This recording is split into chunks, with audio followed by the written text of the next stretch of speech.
नमस्कार. वैशूज किचनमध्ये आपल्या सर्वांचं खूप खूप मनापासून स्वागत आहे.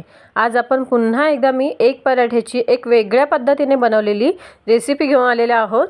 ती म्हणजे आपण एक पराठा तर बनवणारच आहोत, पण ती एक म्हणजे लेफ्ट ओव्हर चपातीपासून बनवणार आहे मी. त्यासाठी काय केलेलं आहे, एका बाउलमध्ये एक अंड फोडून घेतलेलं आहे. त्याच्यामध्ये टाकलेली आहे भरपूर अशी बारीक चिरलेली कोथिंबीर. त्यानंतर टाकणार आहोत मस्त फाईनली चॉप केलेला कांदा.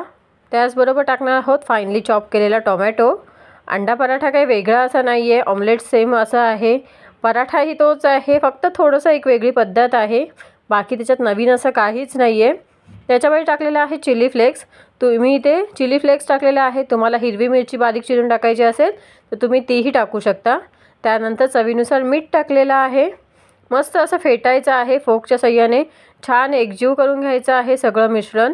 आणि मी इथे लेफ्ट ओव्हर चपाती तर घेतेच आहे. तुम्ही त्याचा म्हणजे आपल्या ताज्या ज्या असतात ना सकाळी बनवलेल्या वगैरे त्याच्यासाठी वगैरे त्याच्याने सुद्धा बनवू शकता मस्त असं.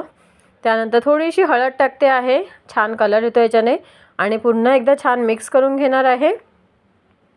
एका साईडला पॅनही गरम करायला ठेवलेला आहे, ज्याच्यावर आपण अंडा पराठा बनवणार आहोत. त्यासाठी पॅन गरम करायला ठेवलेला आहे. तेल वगैरे टाकून छान म्हणजे पटकन तोपर्यंत गरम होतो. अंडा छान व्हीज करायचा आहे, म्हणजे मस्त फेटून घ्यायचं आहे. आता पॅन बघा इथे गरम झालेला आहे. तेल थोडंसं पसरवून घेतलेलं आहे. लेफ्ट ओव्हर चपाती घेतलेली आहे, ती त्याच्यावर ठेवायची आहे.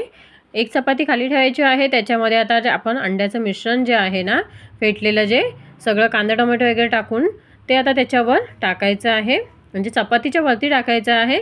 आणि सगळं मी आता व्यवस्थित बाउलमधलं ट्रान्सफर करते याच्यामध्ये. आणि नंतर थोडंसं आपण पसरवायचं आहे चपातीबरोबर. जशी चपाती जेवढी आहे ना त्याच्या हिशोबाने आपण सगळं व्यवस्थित साईडपर्यंत पसरवून घ्यायचं आहे. म्हणजे छान मग एका लेवलला असेल ना तर व्यवस्थित कुकही मस्त होतं. थोडंसं मला एका साईडला गेलं म्हटलं म्हणून मी थोडंसं हलवून घेते. चपातीही थोडीशी कधी कधी एकाच साईडला आते ना, मग ते अंडं त्याच्यानुसार एका साईडला जाणार. त्याच्यामुळे व्यवस्थित आपण पसरवून घ्यायचं आहे. त्याच्यानंतर जेव्हा आपण अजून कुक नाही झाल्या अंडा ना, तोपर्यंत दुसरी चपाती आहे ती वरच्या साईडने ठेवायची आहे आणि त्याला चिपकवायची आहे. हाताने थोडीशी प्रेस करायची, जेणेकरून व्यवस्थित अंड्याला चिपकून जाईल ती. आणि जेव्हा चिपकेल ना तेव्हाच ती छान वाटेल. आणि ते मी लेफ्ट ओव्हर चपाती का घेतली माहिती आहे, कारण का ती मस्त अशी जशी आपलं शेकलं जाईल ना अंडा शिजेपर्यंत ती मस्त अशी क्रिस्पी होणार. दोन्ही साईडून चपात्या ज्या खालच्यावरच्या दोन्ही चपात्या आहेत ना त्या छान पापड्यासारख्या कुरकुरीत होतात. आणि आतून अंड्याचा ऑमलेट इतकं सुंदर लागतं ना, ते खूप टेस्टी लागतं. आणि क्रिस्पी खायला कोणाला आवडत नाही ना, त्यामुळे अशा पद्धतीने तुम्ही नक्की ट्राय करा. जसं जसं अंडं शिजेल ना तसं तसं ते फुगत जाईल. तो आतला भाग जो असतो ऑमलेटचा ना तो थोडासा फुगत जाईल.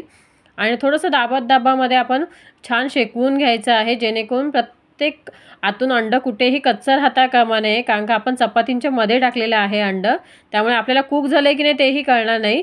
त्यासाठी बघा इथे अंडं थोडंसं आता फुगलेलं आहे मध्ये. आणि छान असं इथे आपलं तयार झालेला आहे अंडा पराठा. प्लेटमध्ये काढून घेतलेला आहे. गरम गरम आहे तेव्हाच कट करते. बघा मस्त असं पिझ्झा कटाने मी ते कट करून घेते आहे. याचे तुम्ही कितीही भाग करू शकता. 4 भागमध्ये करा किंवा 8 भागामध्ये करा, तुम्हाला पाहिजे तेवढे हे करू शकता. मी इथे 8 भागांमध्ये कट करून घेते. बघा किती क्रिस्पी झालेला आहे. इतकं इझिली कट होतो आणि खायला तर इतकं टेस्टी लागतो ना. ह्याच्याबरोबर तुम्हाला दुसऱ्या कशाची गरज लागतच नाही. पण मी इथे फक्त वरतून सॉस वगैरे थोडंसं टाकणार आहे आणि त्याच्याबरोबर तर अजूनच सुंदर लागतो. खूप टेस्टी लागतो. तुम्ही नक्की एकदा तरी घरी ट्राय करून बघा. हे लेफ्ट ओव्हर चपातीपासूनही बनवू शकता किंवा साध्या आपल्या ताज्या चपात्यांपासूनही बनवू शकतो आपण. फक्त चपाती कुक व्हायला व्यवस्थित क्रिस्पी करायला लागेल. त्याच्यासाठी ताज्या चपातींचा कसं थोडासा टाईम लागतो आणि लेफ्ट ओव्हर असेल तर थोडंसं पटकन होऊन जाते.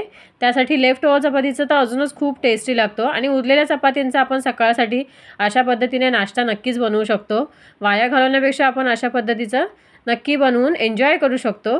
आता इथे मी सगळे कट करून घेतलेले आहे, म्हणजे मी 8 ह्याच्या पीसेसमध्ये कट केलेलं आहे. पिझ्झाच्या ह्याच्याने पिझ्झासारखंच पिझ्झा कटरने कट करून घेतलेलं आहे. आणि वरतून आपलं टॉमॅटो सॉस टाकते आहे.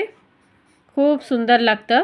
तुम्हाला पाहिजे तर तुम्ही चटणी वगैरेही घेऊ शकता, पण टॉमॅटो सॉस बरोबर मस्त टेस्टी लागतो असं.